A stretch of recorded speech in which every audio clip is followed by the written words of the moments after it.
Bismillahirrahmanirrahim. Makanya Nabi ketika menggambarkan tentang masalah surga, penggambaran Nabi tentang masalah surga itu Masya Allah, betul-betul kenikmatan paling puncak dalam kebaikan itu adalah surga. Ya, makanya perhatikan hadis riwayat Muslim. Ada orang itu nanti, kata Rasulullah dalam hadis yang panjang, ada dua orang itu yang nanti dipanggil oleh Allah pada waktu di padang mahsyar, sebelum masing-masing dihisab dengan amal mereka masing-masing.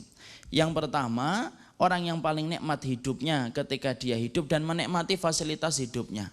Ini orang yang pertama yang dipanggil oleh Allah. Orang yang paling nikmat hidupnya, bersenang-senang, berfoya-foya, melampiaskan hidupnya dengan kemaksiatan dan dosa, rezekinya atau materinya, dunianya tidak pernah putus. Itu yang pertama. Tapi dia itu adalah penduduk neraka dan kekal di dalam neraka. Yang kedua yang dipanggil oleh Allah yaitu adalah orang yang paling berat ujiannya dalam hidup. Paling menderita dalam iman, sampai kemudian betul-betul tidak pernah didapatkan orang yang paling menderita dalam iman kecuali dia, tapi dia penduduk surga dan nanti dia kekal di dalam surga itu. Perhatikan Nabi ketika ingin menggambarkan bayangan surga dan neraka sesuai dengan ilmu yang benar. Dua orang ini dipanggil oleh Allah, disaksikan oleh seluruh mata manusia. Maka kemudian yang pertama orang yang paling bahagia dalam hidupnya. Ibarat kata ikhwan Masya Allah, kecilnya dimanja, besarnya foya-foya, tuanya kaya raya, mati masuk neraka. Ya, kalau kita kan mati masuk surga, itu kan surganya menurut dia kan gitu. Kalau kita indah ini, dia betul-betul hamba yang paling senang dalam hidupnya. Maka dipanggil oleh Allah, diambil oleh Allah, dicelupkan ia ke dalam neraka satu celupan saja. Fayas bagu finnari sabghatan. Dia dimasukkan oleh Allah ke dalam neraka satu celupan tak. Untuk menjadi tester apa yang nanti akan dia kemudian dapatkan itu. Untuk menggambarkan neraka bagi orang yang memandang peristiwa itu. Supaya orang-orang kafir semakin terbelalak ketika mereka membayangkan mereka itu akan menjumpai neraka sebentar lagi. Allah kemudian ambil dia, masukkan ke dalam neraka satu celupan tok. Satu celup itu tek diangkat, itu satu celup. Kemudian diambil oleh Allah, diletakkan oleh Allah. Allah kemudian berdialog kepadanya ketika sudah dicelupkan ia ke dalam neraka. Kamu ini orang yang paling nikmat hidupnya ketika di dunia. Tidak ada orang yang kemudian mengalahkan kamu dalam kenikmatan hidupmu. Kamu berzina, kamu minum khamr, melakukan apapun dari setiap larangan kamu terjang. Orang yang jarang sedih, orang yang jarang kemudian menderita. Orang yang tidak menetes air matanya kecuali sedikit dan kamu berada dalam puncak kebahagiaan dalam setiap maksiat yang kamu lakukan. Tapi kamu penduduk neraka, kamu nanti kekal. Dan baru saja aku celupkan kamu ke dalam neraka satu celupan saja. Allah menutup dialog itu dengan berkata, hal mararta min na'imin, masih tersisa enggak kenikmatan yang kamu rasakan itu? Yang dulu kamu rasakan kenikmatan ketika kamu berzina, minum khamr, ketika kamu melampiaskan segala perkara yang diharamkan. Tersisa enggak kenikmatan itu setelah aku celupkan kamu ke dalam neraka? Orang itu berkata, ma marartu min na'imin qatun. Ya Allah, aku tidak tahu arti kenikmatan itu apa. Dari ujung rambutku sampai ujung jempolku, yang aku rasakan hanyalah penderitaan. Seakan-akan orang itu berkata kepada kita, apa yang beliau katakan? Sesungguhnya satu celupan di neraka menghapuskan jutaan nikmat yang dihasilkan dari produk kemaksiatan. Dicelup di neraka satu kali saja, sudah hilang semua kenikmatan itu. Jadi orang yang hari ini maksiat, kemudian ngerenteng, banyak cewek, kemudian dia zinai, apapun itu, sampai kemudian dia mati, hilang kenikmatannya. Satu celupan di neraka menghapuskan jutaan kenikmatan yang pernah dia rasakan ketika dia berdosa.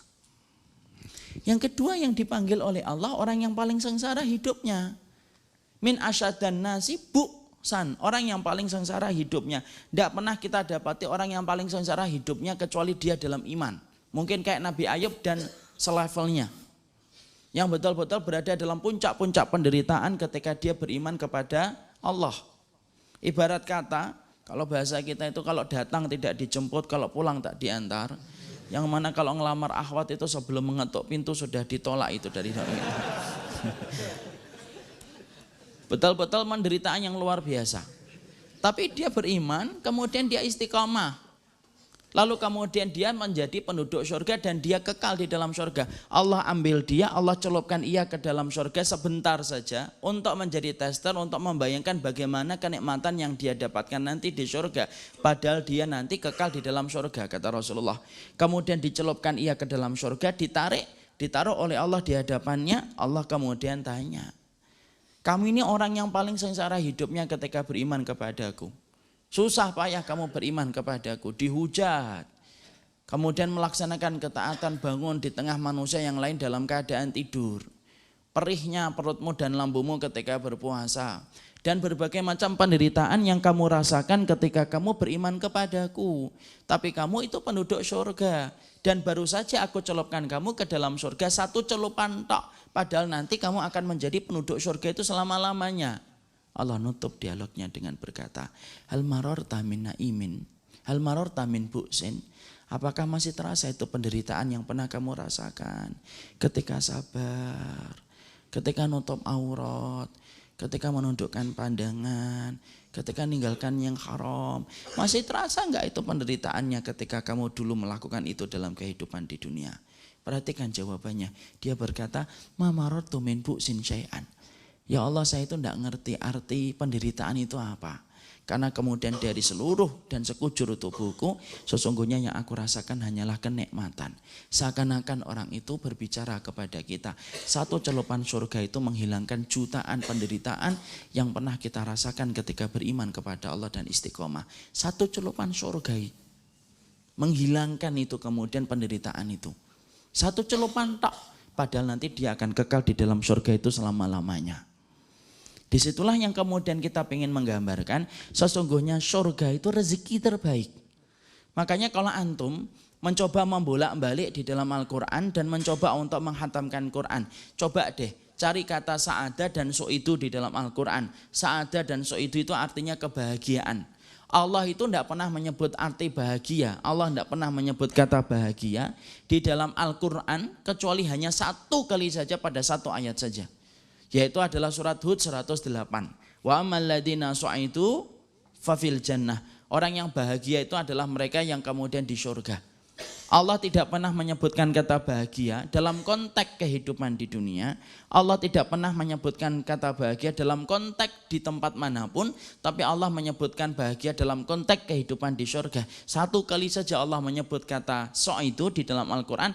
Dan itu adalah menceritakan tentang surga. Makanya apa? Rezeki yang terbaik itu surga. Orang kafir mereka diberikan dunia tetapi tidak mendapatkan surga. Adapun orang yang beriman mereka itu mendapatkan dunia dengan apa? Orang kafir itu mendapatkan dunia tapi tidak mendapatkan rezeki.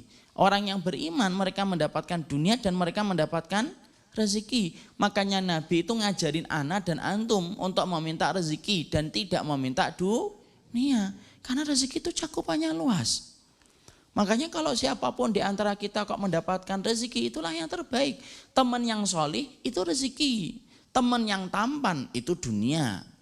Anak yang solih itu rezeki. Tapi anak yang pinter tok dalam masalah dunia ketika fisikanya mendapatkan 9, itu dunia. Pasangan yang cantik atau pasangan yang cakep itu dunia. Tapi pasangan yang solihah yang membantu urusan akhirat kita itu rezeki.